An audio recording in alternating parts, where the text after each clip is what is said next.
Hello viewers, welcome to the my channel. आज के video में एक बार फिर से हम क्लास 11th के फिजिक्स का वेक्टर्स का टॉपिक लेकर आए हैं। तो आइए आज का लेक्चर स्टार्ट करते हैं। तो लास्ट लेक्चर में हमने वेक्टर्स के टाइप से अपने लेक्चर को समाप्त किया था।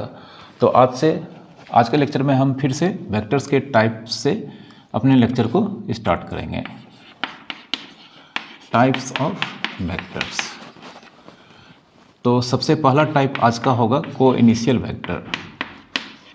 कोइनिशियल वेक्टर्स। कोइनिशियल वेक्टर्स एक ही समय पर दो या दो से अधिक वेक्टर कोइनिशियल वेक्टर कहलाते हैं जब उनके इनिशियल पॉइंट सेम प्लेस पे लाई करता है। ठीक है, जैसे कि हम यहाँ पर दिखा सकते हैं।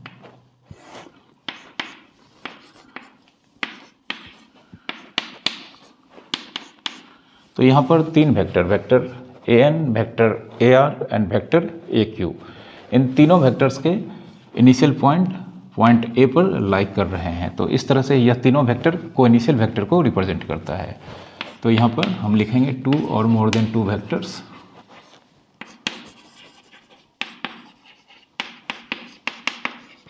with same initial point, with same initial point। ठीक है, यह इसका डेफिनेशन हो गया। इसके बाद हम नेक्स्ट आते हैं कोटर्मिनस वेक्टर। कोटर्मिनस वेक्टर्स। कोटर्मिनस वेक्टर्स जिस तरह से कोइनिशियल वेक्टर्स के इनिशियल पॉइंट सेम पॉइंट पे लाई करते हैं, उसी तरह से कोटर्मिनस वेक्टर्स दो या दो से अधिक वेक्टर्स कोटर्मिनस वेक्टर कहलाएंगे जब उनके टर्मिनल पॉइंट सेम पॉइंट पे लाई करेंगे। तो अगर हम इस तरह से कुछ डायग्राम हम यहाँ पर बनाएं और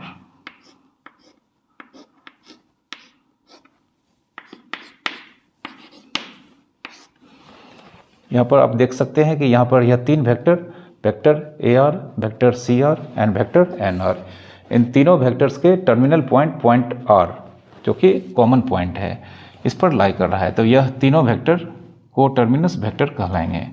तो इसका डेफिनेशन होता है टू और more than two vectors. Two vectors with same terminal point, with same terminal point।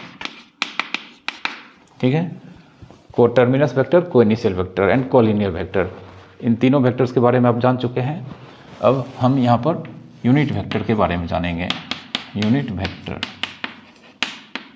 कोई भी वेक्टर जिसका मैग्नीट्यूड 1 यूनिट होता है इसे यूनिट वेक्टर कहते हैं। ठीक है, तो एनी वेक्टर विथ मैग्नीट्यूड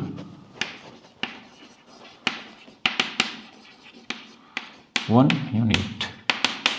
ठीक है, किसी भी वेक्टर्स जिसका मैग्नीट्यूड 1 यूनिट होगा, मतलब 1 होगा, वह वेक्टर यूनिट वेक्टर कहलाता है। ठीक है, अब अगर कोई वेक्टर यहाँ पर ए वेक्टर है, ठीक है, यह एक वेक्टर है, तो इस वेक्टर के डायरेक्शन में यूनिट वेक्टर का सिंबल ए कैप होगा।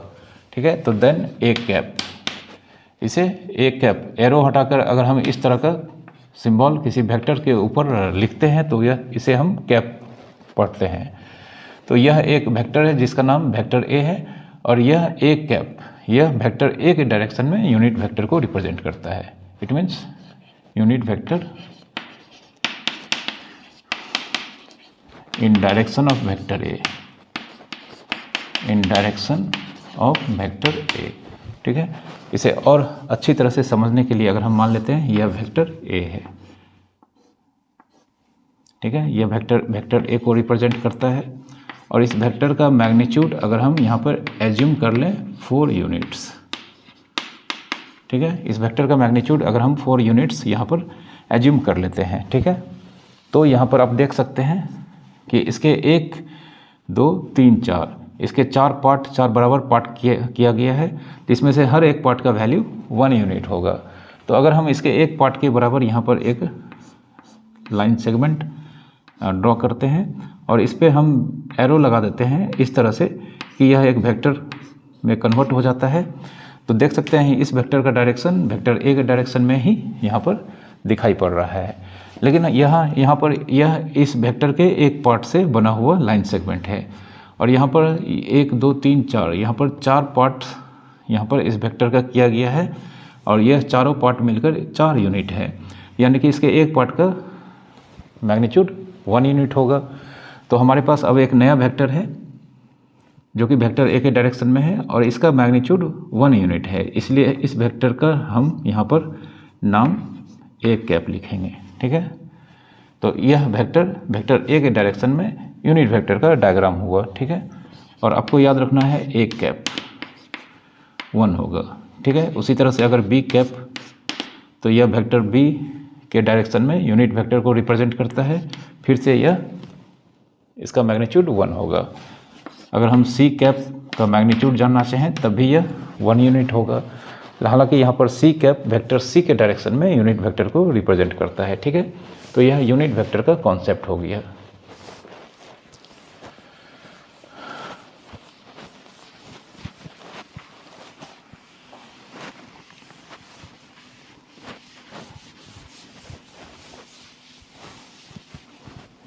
अब हमारे पास नेक्स्ट ज़ीरो और नल वेक्टर, ज़ीरो और नल वेक्टर।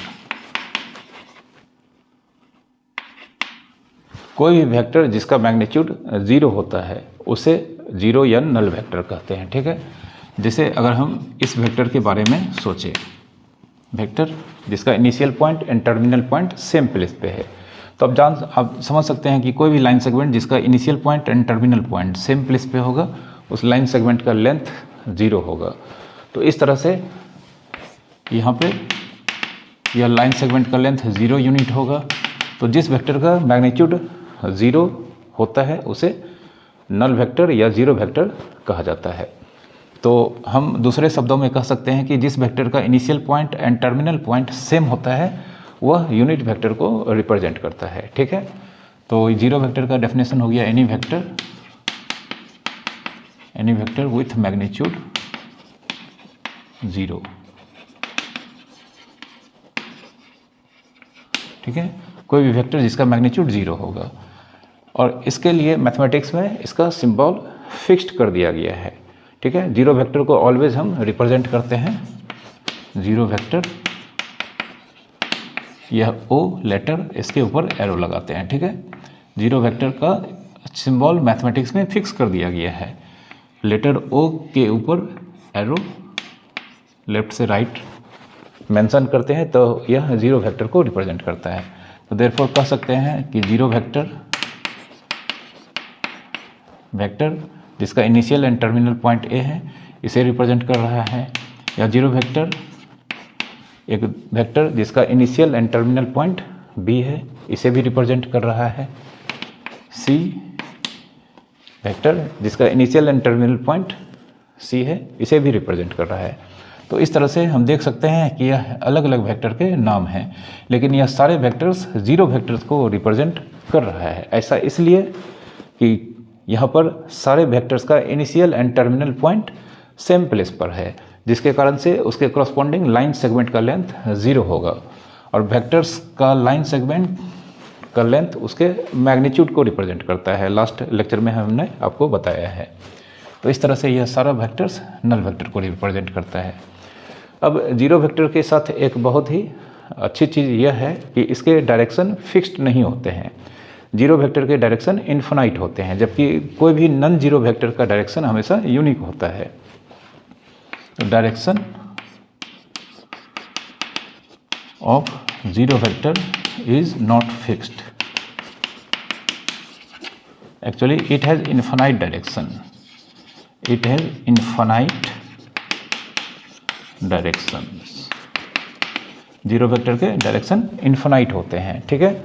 और बाकी जितने भी नॉन जीरो वेक्टर हैं, यानी कि जिसके कुछ न कुछ मैग्नीट्यूड होते हैं, उसके यूनिक डायरेक्शन होते हैं, मतलब उसका सिर्फ और सिर्फ एक ही डायरेक्शन होता है। इसे आपको याद रखना है, ठीक। हमारा नेक्स्ट टाइप है फ्री वेक्टर्स। फ्री वेक्टर्स क्या होते हैं?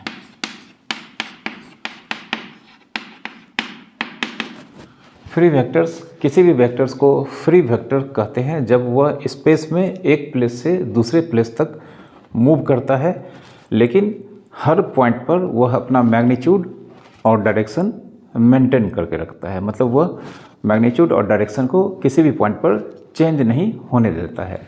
तो इस तरह से जितने भी वेक्टर्स होते हैं वह फ्री वेक्टर्स कहलाते हैं। जैसे अगर इस चौक को, जिसका लेंथ अगर हम मान कर चलते हैं कि 5 सेंटीमीटर है और यह एक वेक्टर को रिप्रेजेंट कर रहा है, और यह मान लेते हैं यह इसका इनिशियल पॉइंट हो गया और यह टर्मिनल पॉइंट। तो अगर हम इसे हाथ में इस तरह से होल्ड करके यहाँ पर आपके सामने इस तरह से मूव कराएंगे, तो यह अगर 5 सेंटीमीटर का है तो यह हमेशा 5 सेंटीमीटर का ही होगा।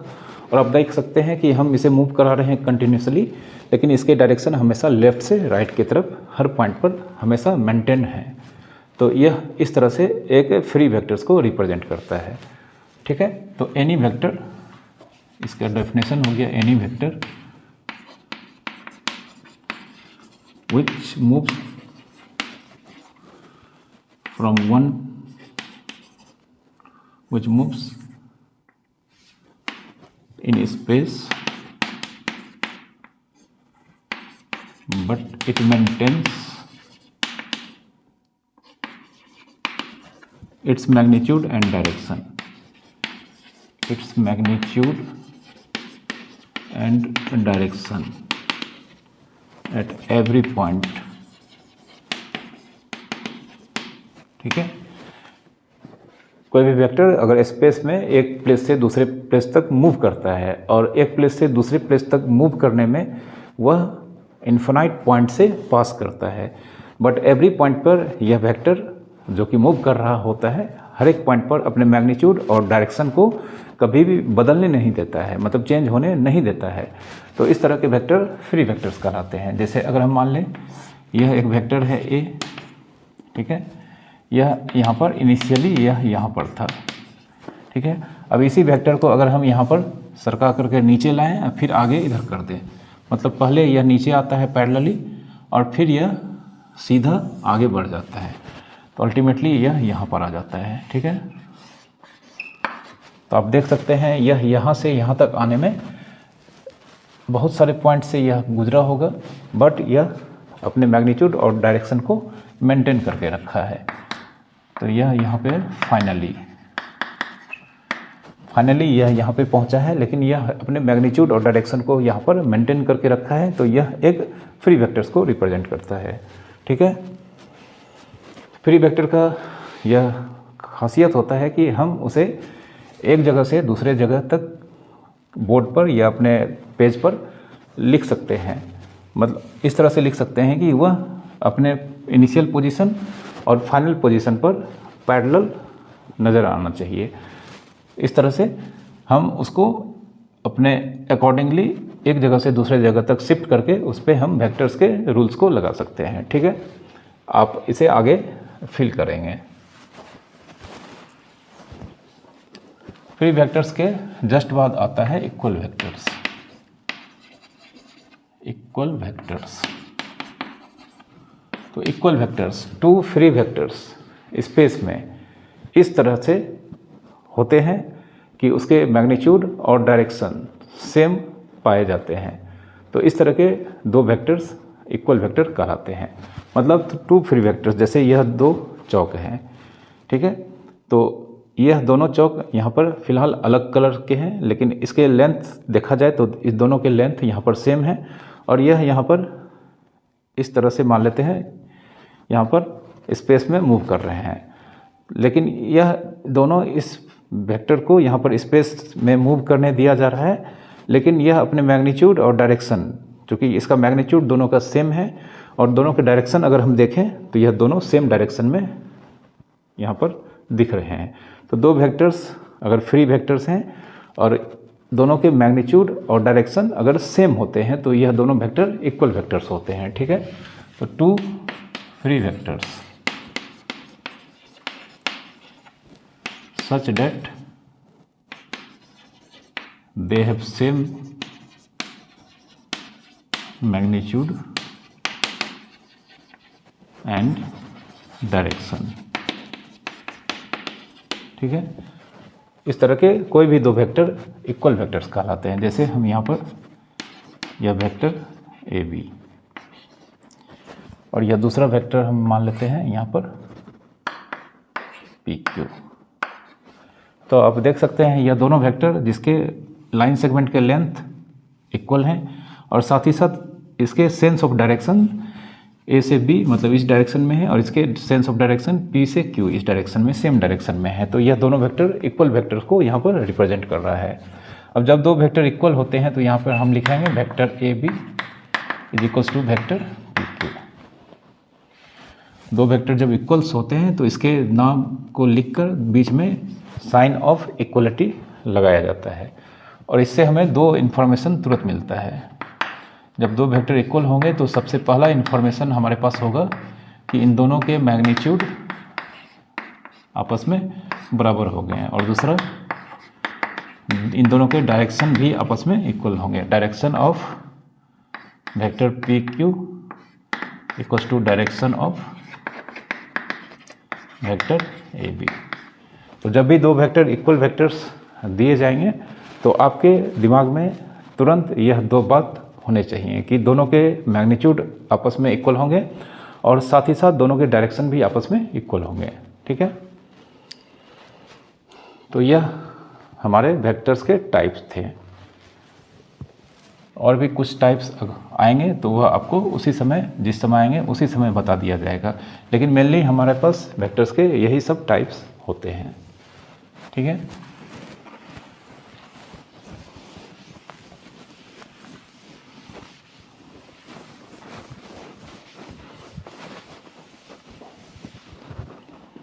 अब किसी भी वेक्टर का किसी नंबर के साथ प्रोडक्ट क्या होता है, कैसे डिफाइन किया जाता है, तो हम यहाँ पर प्रोडक्ट ऑफ ए वेक्टर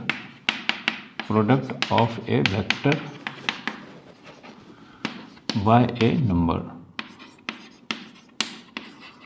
इसे डिफाइन करते हैं। तो इसके लिए सबसे पहले लेट एक वेक्टर ले लेते हैं ए वेक्टर। ठीक है, और यहाँ पर एज्यूम कर लेते हैं वेक्टर ए यहाँ पर जीरो वेक्टर या नल वेक्टर को रिप्रेजेंट नहीं करता है, मतलब यहाँ पे जो वेक्टर है यह एक नॉन जीरो वेक्टर है।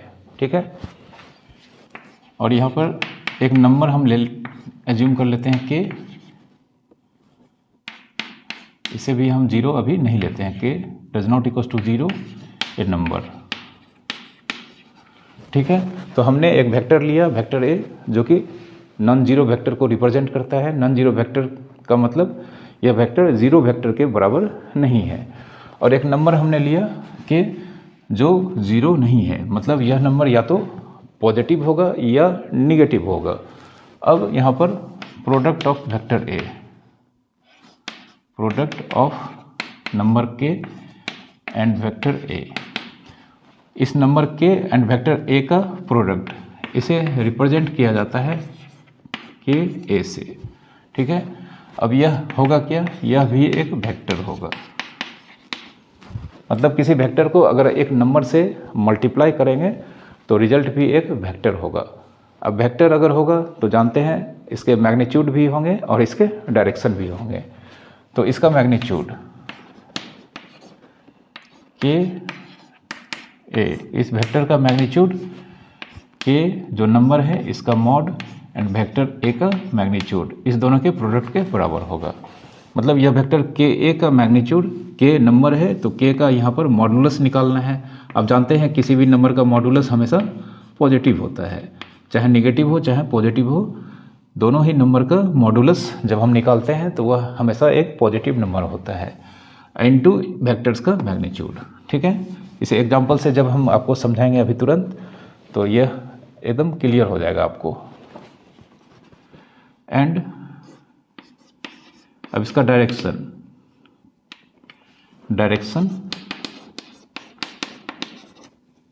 के का डायरेक्शन ऑफ ए, वेक्टर के का डायरेक्शन ऑफ वेक्टर ए के डायरेक्शन में होगा कब, जब के मल्टीप्लाई होने वाला नंबर के ग्रेटर देन ज़ीरो होगा। मतलब वेक्टर ए को अगर हम पॉजिटिव नंबर से मल्टीप्लाई करेंगे तो इस नया वेक्टर के का डायरेक्शन वेक्टर ए के डायरेक्शन में होगा। ठीक है, लेकिन के पॉजिटिव होना चाहिए, नहीं तो opposite of direction of vector ए, कब? जब के लेस देन 0। मतलब के अगर हम निगेटिव नंबर से मल्टीप्लाई कर रहे हैं किसी वेक्टर को, तो इस कंडीशन में यह वेक्टर के का डायरेक्शन वेक्टर ए के अपोजिट डायरेक्शन में होगा। ठीक है, इसको आपको याद रखना है।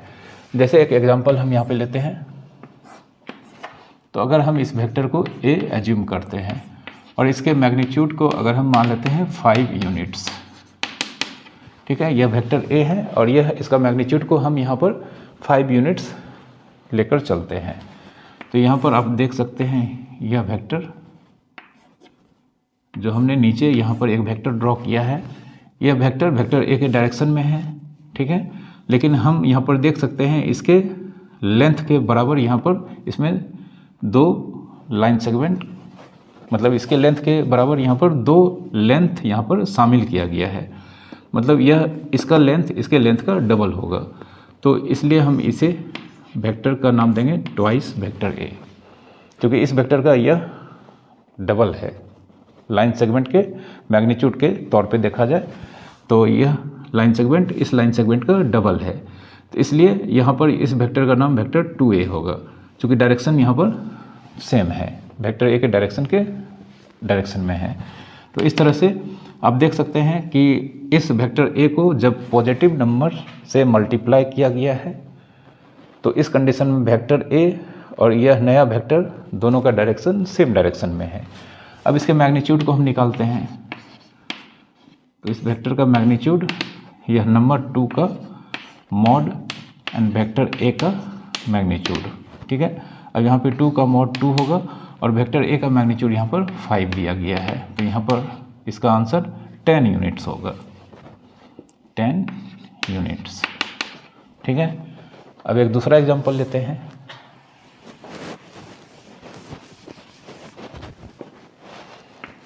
तो अगर हम इस वेक्टर को b एज्यूम करें और b का मैग्नीट्यूड अगर हम मान लेते हैं 7 यूनिट्स, इस वेक्टर b को हमने इस डायरेक्शन में रखा है और इसके मैग्नीट्यूड को हम यहाँ पर 7 यूनिट्स एज्यूम कर चुके हैं।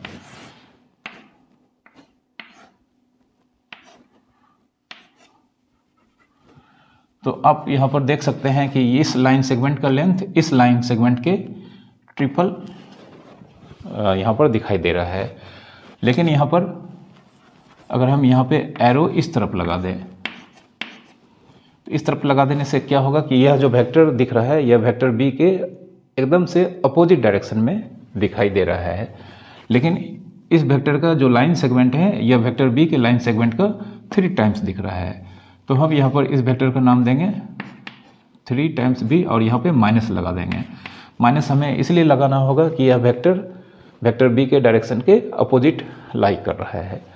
तो जब भी हम वेक्टर को एक नेगेटिव नंबर से मल्टीप्लाई करेंगे, जैसे कि हमने यहाँ पे वेक्टर बी को नेगेटिव नंबर से मल्टीप्लाई किया है, तो यह नया वेक्टर बी जो कि ओरिजिनल वेक्टर है इसके अपोजिट डायरेक्शन में दिखाई पड़ेगा। अब इसके मैग्नीट्यूड को हम फाइंड करते हैं। तो इसका मैग्नीट्यूड का यह सिंबल यहाँ पे रिप्रेजेंट करता है, जिसमें हमारे पास नंबर -3 है। तो -3 का मॉड इनटू वेक्टर का मैग्नीट्यूड। अब यहाँ पर हमने आपको अभी बताया था कि किसी भी नंबर का मॉडुलस चाहे वह पॉजिटिव हो या नेगेटिव हो हमेशा पॉजिटिव होता है। तो -3 का मॉड यहाँ पर 3 होगा एंड वेक्टर बी का मैग्नीट्यूड यहाँ पर 7 दिया गया है।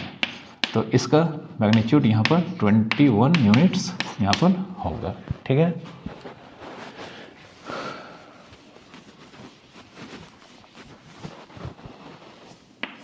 उसी तरह से अगर हम यहाँ पर दिखाई देते हैं इस तरह से, यह मान लेते हैं वेक्टर सी को रिप्रेजेंट करता है। तो इसका नाम आपको बताना है। उसी तरह से अगर हम यहाँ पर यह वेक्टर ई को रिप्रेजेंट करता है, तो आपको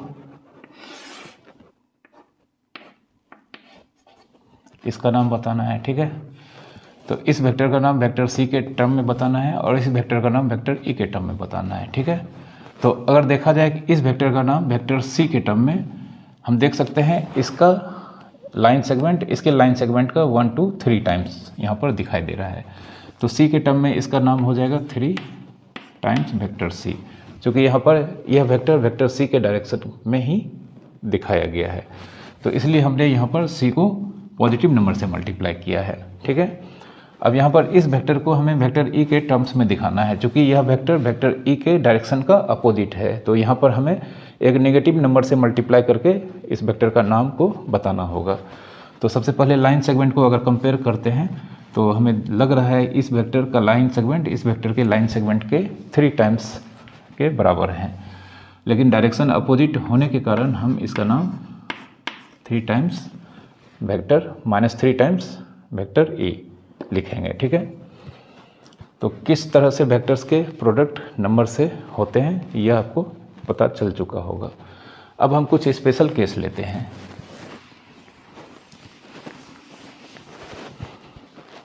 स्पेशल केस में अगर हम vector a non zero vector नहीं है, लेकिन जो नंबर है यह ज़ीरो है। ठीक है, vector a non zero vector है, लेकिन नंबर यहाँ पर जिस नंबर से मल्टीप्लाई करने जा रहे हैं वह नंबर ज़ीरो है। तो देखते हैं यहाँ पर इस वेक्टर का मैग्नीट्यूड के का मैग्नीट्यूड इंटू वेक्टर ए का मैग्नीट्यूड। अब चूँकि यहाँ पर के जीरो को रिप्रेजेंट कर रहा है, तो जीरो का मॉड इंटू वेक्टर ए का मैग्नीट्यूड को हम सिर्फ ए लिख सकते हैं। जीरो का मॉड जीरो होता है इंटू ए। तो इस तरह से इस वेक्टर का मैग्नीट्यूड यहाँ पर ज़ीरो आया है, और हम जानते हैं कि किसी भी वेक्टर का मैग्नीट्यूड जब जीरो होता है तो उसे हम नल वेक्टर कहते हैं।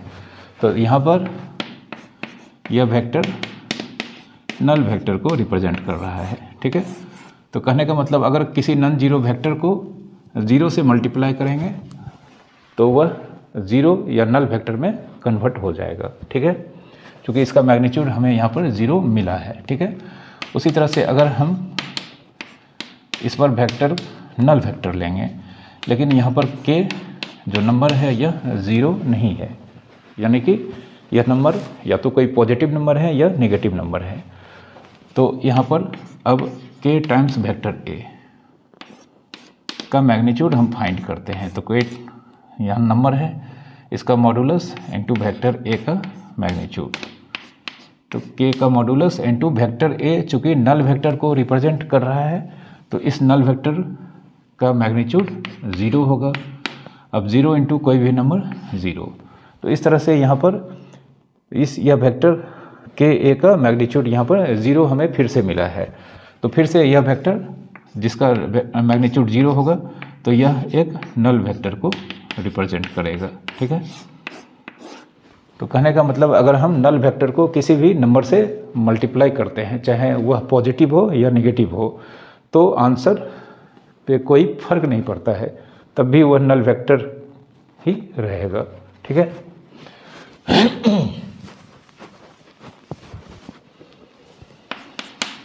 अब वेक्टर ए को अगर हम यहाँ पर 1 से मल्टीप्लाई कर दें, मतलब वेक्टर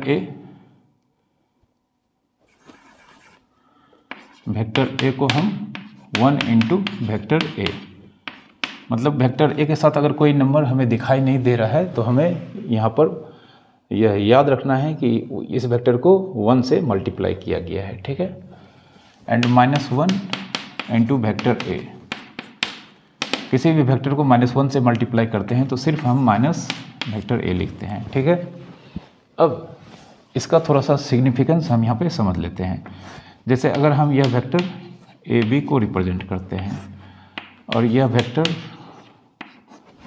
बी ए को रिप्रेजेंट कर रहा है, तो आप देख सकते हैं इस लाइन सेगमेंट का नाम ए बी है, नीचे भी लाइन सेगमेंट का नाम ए बी ही है, यानी कि यह दोनों वेक्टर का मैग्नीट्यूड सेम है, लेकिन यह वेक्टर दोनों एक दूसरे के अपोजिट डायरेक्शन में यहाँ पर दिखाई दे रहे हैं। तो कहने का मतलब हमें ए बी बी ए, ठीक है, बी ए को अगर हम लिखेंगे इस वेक्टर को तो हमें इसे -1 से मल्टीप्लाई करना होगा, क्योंकि यहाँ पर ए बी और बी ए का मैग्नीट्यूड सेम है और डायरेक्शन यहाँ पर बी ए का ए बी के अपोजिट है, तो इसे हम -1 से मल्टीप्लाई करते हैं इसलिए कि इसका मैग्नीट्यूड हमें चेंज नहीं होगा, बल्कि इसका डायरेक्शन यहाँ पर रिप्रेजेंट, मतलब डायरेक्शन यहाँ पर हमें यहाँ लिखना होगा, एक मिनट, बी ए लिखना चाहिए मुझे। Vector B A vector A B के अपोजिट है, तो हम इसे लिखेंगे -1 टाइम्स ए बी, मतलब माइनस ए बी। ठीक है, तो vector B A equals to minus A B, यह लिखा जाएगा। और यहाँ पर आपको याद रखना है vector B A and vector A B, इसका दोनों का मैग्नीट्यूड सेम होगा। Vector B A and vector A B का मैग्नीट्यूड सेम होगा। ठीक है, तो अगर हम इसे ए लिखते हैं तो यह माइनस ए को रिप्रेजेंट करेगा। और हम इस कंडीशन में कह सकते हैं वेक्टर ए का मैग्नीट्यूड बराबर वेक्टर माइनस ए का मैग्नीट्यूड, चूँकि vector A line segment A B को रिप्रेजेंट कर रहा है और वेक्टर माइनस ए भी लाइन सेगमेंट ए बी को ही रिप्रेजेंट कर रहा है। तो इस तरह से वेक्टर ए का मैग्नीट्यूड और वेक्टर माइनस ए का मैग्नीट्यूड सेम होगा। ठीक है, लेकिन इसे आपको याद रखना है कि वेक्टर बी ए को हम क्या लिखेंगे, ए बी। अगर वेक्टर लिखते हैं तो यहाँ पर हमें माइनस शुरू में मेंशन करना होगा। ठीक है, और यहाँ पर vector A and minus vector A R additive inverse of each other, additive inverse of each other.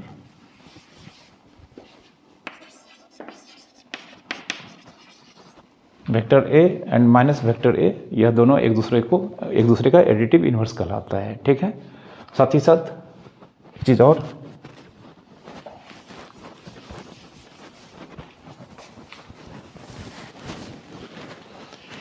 Minus A is negative of vector A. Vector minus A vector ए का निगेटिव कहलाता है, मतलब किसी वेक्टर का अगर हमें निगेटिव निकालना है तो उसे हम -1 से मल्टीप्लाई कर देंगे सिर्फ। ठीक है, हम अभी कुछ एग्जांपल्स को यहाँ पर सॉल्व करेंगे। जैसे हमारा एक पहला एग्जांपल है, यह ईस्ट डायरेक्शन को रिप्रेजेंट करता है और यहाँ पर नॉर्थ। ठीक है, तो हमारे पास यहाँ पर एक वेक्टर है ए कैप।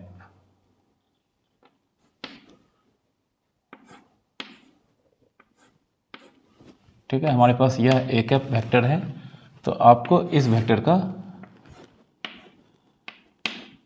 यह जो डायग्राम दिया है, इस वेक्टर का नाम लिखना है और इसके मैग्नीट्यूड को यहाँ पर फाइंड करना है। ठीक है, तो इस वेक्टर का नाम सबसे पहले देखने के लिए हमें यहाँ पर देखना होगा कि यह वेक्टर और यह जो यूनिट वेक्टर है और यह वेक्टर सेम डायरेक्शन में है। ठीक है, और इसका पूरा लाइन सेगमेंट इसके लाइन सेगमेंट का 1 2 3 4 टाइम्स यहाँ पर दिखाई दे रहा है, तो हम इस वेक्टर का नाम लिख सकते हैं 4a कैप। ठीक है, 4a कैप इस वेक्टर का यहाँ पर नाम हो गया। अब इसका मैग्नीट्यूड अगर हम निकालने जाएंगे तो 4 टाइम्स वेक्टर ए कैप का मैग्नीट्यूड इज इक्वल्स टू 4 का magnitude into vector A cap का मैग्नीट्यूड।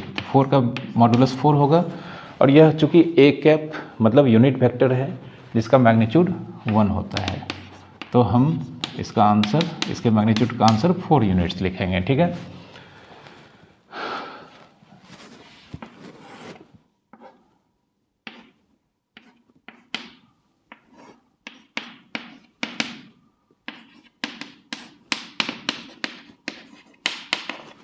अब इस एग्जांपल में आप देख सकते हैं कि यह वेक्टर बी को रिप्रेजेंट कर रहा है और इस वेक्टर का हमें नाम लिखना है। तो आप यहाँ पर वेक्टर बी के मैग्नीट्यूड यहाँ पर दिया गया है 2 यूनिट्स। ठीक है, तो इस वेक्टर का लाइन सेगमेंट इसके लाइन सेगमेंट का 1 2 3 4 टाइम्स यहाँ पर दिखाई पड़ रहा है और यह वेक्टर बी और इस वेक्टर का डायरेक्शन हमारे पास यहाँ पर सेम नज़र आ रहा है, तो इस वेक्टर का नाम हम लिखेंगे 4 टाइम्स वेक्टर बी। देयरफॉर इस वेक्टर का मैग्नीट्यूड 4 का मैग्नीट्यूड इंटू वेक्टर बी के मैग्नीट्यूड को मल्टीप्लाई करने पर मिलेगा, तो 4 का मॉडुलस 4 और वेक्टर बी का मैग्नीट्यूड यहाँ पर 2 यूनिट्स दिया गया है, तो इस तरह से इसका मैग्नीट्यूड 8 यूनिट्स के बराबर होगा। ठीक है, एक और एग्जांपल लेते हैं, तीसरा, यह दूसरा एग्जांपल था।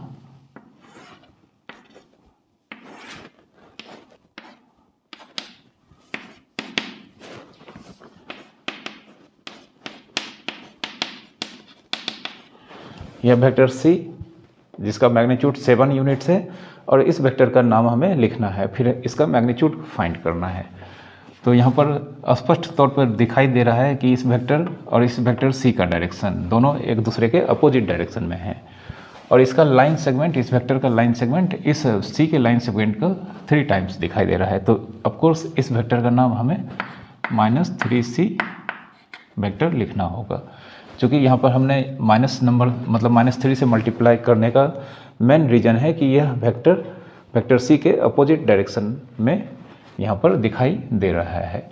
तो इसलिए हमने वेक्टर सी के यहाँ पर वैल्यू को, वेक्टर सी को, जो कि यह वेक्टर इस वेक्टर सी का 3 टाइम्स है मैग्नीट्यूड में, बट डायरेक्शन अपोजिट होने के कारण हमने इसे निगेटिव नंबर -3 से मल्टीप्लाई किया है।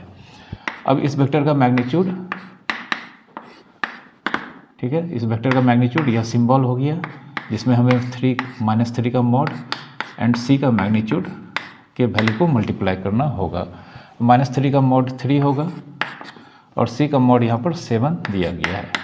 तो इस तरह से इसका मैग्नीट्यूड 21 यूनिट्स के बराबर होगा। ठीक है,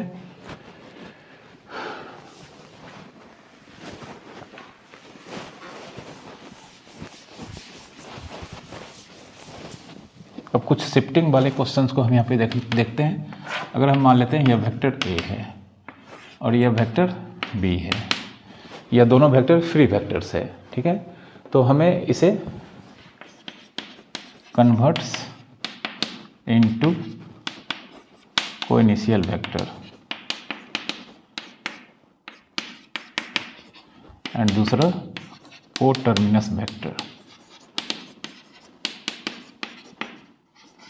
ठीक है, इन दोनों वेक्टर्स जो कि फ्री वेक्टर्स है, इसे हमें सबसे पहले कोइनिशियल वेक्टर्स में कन्वर्ट करना है और उसके बाद इसे कोटर्मिनस वेक्टर्स के टर्म में कन्वर्ट करना है। तो कोइनिशियल वेक्टर जानते हैं, दो या दो से अधिक वेक्टर कोइनिशियल वेक्टर कहलाते हैं जब उनके इनिशियल पॉइंट सेम प्लेस पे लाई करते हैं। चूँकि यह दोनों फ्री वेक्टर्स है तो हमें इसे रीएडजस्ट करते हैं, इस तरह से रीएडजस्ट करते हैं कि दोनों का इनिशियल पॉइंट सेम प्लेस पर आ जाता है। तो यह वेक्टर ए को हम फिर से रीड्रॉ करते हैं। ठीक है, आप देख सकते हैं कि यह और यह पैरेलल दिखाई दे रहा है और बी को हमने यहाँ पर शिफ्ट कर दिया। तो यह वेक्टर ए और यह वेक्टर बी, तो इन दोनों वेक्टर को हमने इस तरह से रीएडजस्ट करके शिफ्ट किया है कि दोनों का इनिशियल पॉइंट सेम प्लेस पर यहाँ पर आ चुका है और इस तरह से यह दोनों वेक्टर अब कोइनिशियल वेक्टर में कन्वर्ट हो चुका है। ठीक है, यह दोनों यहाँ पे कोइनिशियल वेक्टर में कन्वर्ट हो चुका है। अब कोटर्मिनस वेक्टर होने के लिए दोनों वेक्टर का टर्मिनल पॉइंट सेम प्लेस पे दिखाई देना चाहिए। तो इस बार हम इस तरह से रीएडजस्ट करेंगे कि एक का मतलब दोनों का टर्मिनल पॉइंट सेम प्लेस पर कोइंसाइड हो जाए। तो इस वेक्टर बी को हमने यह इस तरह से शिफ्ट कर लिया है। अब ए को हम यहाँ पर ड्रॉ करते हैं।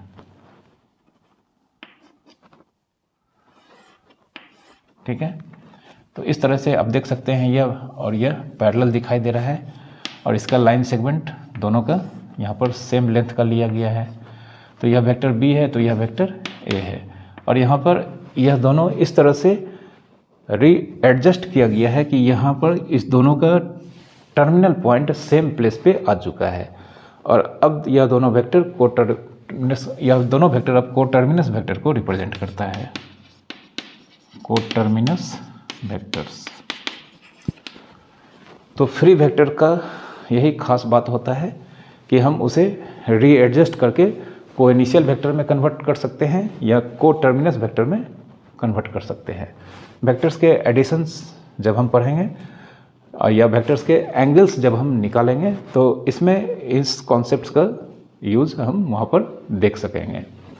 तो आज के लेक्चर को इतना ही रहने देते हैं। आई होप आप सारे बातों को अच्छी तरह से समझ पाए होंगे। तो अगर आप हमारे सारे लेक्चर्स को पसंद करते हैं और उससे आपको बहुत सारा नॉलेज अर्न होता है तो प्लीज़ आप हमारे चैनल को सब्सक्राइब करें, वीडियोज़ को लाइक करें, शेयर करें। Thank you very much for watching.